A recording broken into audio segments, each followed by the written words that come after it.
नीलाचल निवासाय नित्याय परमात्मने बलभद्र सुभद्राभ्याम जगन्नाथाय ते नमः।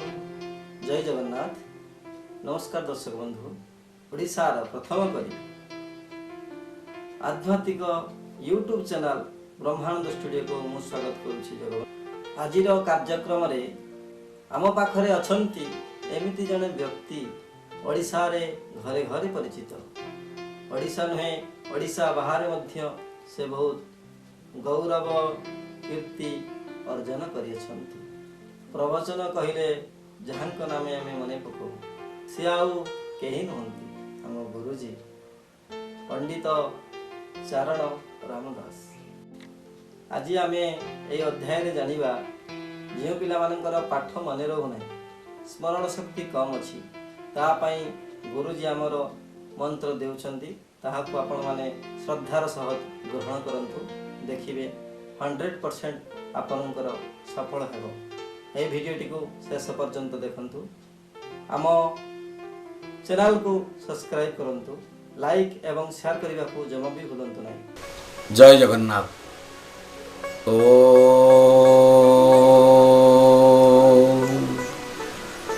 आशा सुरासी भवदंग बल्ली भासैव दासी कृतदुग्ध सिंधु मंद स्मितै निंदित शारदेन्दु वंदे रविंदासन सुंदरी त्वाम। ये श्लोकटी सरस्वती का श्लोक।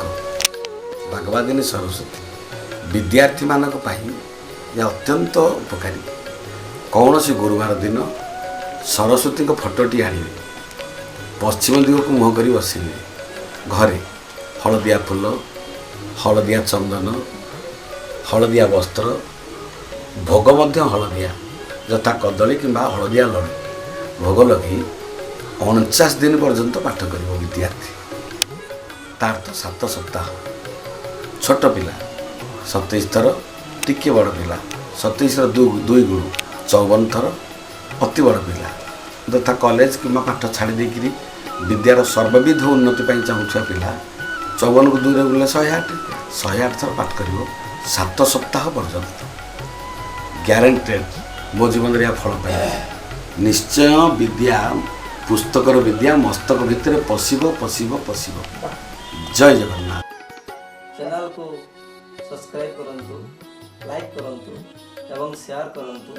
आमर कार्यक्रम केमिति लागुछि कमेंट बॉक्स रे निश्चय लिखंतु। आज पई एतिकी, पुणी देखा हबो आगामी अध्याय रे।